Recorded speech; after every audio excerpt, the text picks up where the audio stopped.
Next question is from Assembly Member Berry, establishing resident support for estate regeneration options. Thank you, Assembly Member Berry.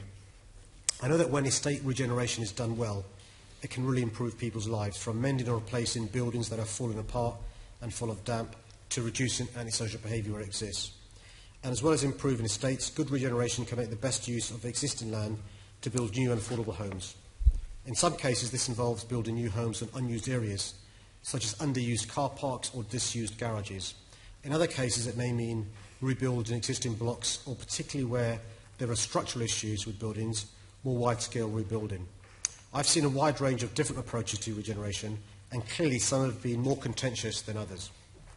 I want to develop guidance that will help councils work with residents on improvements we can be proud of. In my view, regeneration should only go ahead where there is resident support. As I said, regeneration covers a wide range of approaches, and it doesn't always involve full or even any demolition of existing buildings. But I want to be clear that where demolition takes place, it can only happen as a last resort, with full rights of return for displaced tenants and a fair deal for leaseholders. The principles of residents being properly engaged and having clearly guaranteed rights will guide my team's work in this area. I've asked my team to begin producing guidance on what meaningful engagement with residents looks like, with examples of what good practice looks like in gaining resident support for regeneration plans. Although it's still early days in the development of the guidance, I will bring forward draft plans as soon as possible. I'll also offer any suggestions that you have to offer and encourage you to speak to my Deputy Mayor for Housing about them. Okay, thank you for that answer. I wanted to ask a couple of questions of clarification in terms of the options you're looking at within that guidance. One group that are often overlooked during engagement processes are actually private tenants, the ones who might be renting former right-to-buy flats from leaseholders.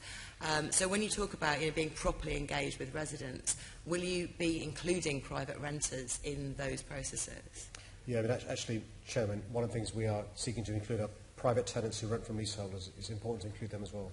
Fantastic. I mean, I've asked you previously questions about that, and you've not actually named them, and it's so easy to overlook them, but hopefully they will be named in your new guidance. I'm hoping, as I come back again and again, there'll be more information, but it's difficult to nail in the first 4 weeks, but we're now in week 10, so I can give you that assurance which you've asked for. That's great, and I'll be looking forward to working with you on that.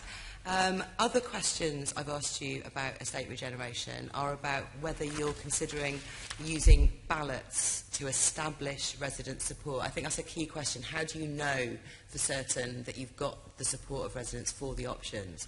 So are you considering using ballots for that? Well, we're looking at a wide range of consultee responses, and so I'd advise Senator Berry to speak to Deputy Mayor James Murray. But for example, the range of consultations measures could be along the planning application process consultation, involving tenants on residents' boards being involved in consultation, requiring development partners to consult with residents, going door to door to seek views, consultation on master plans. What we're trying to do is to collect best practice. What we don't want is a one-size-fits-all approach.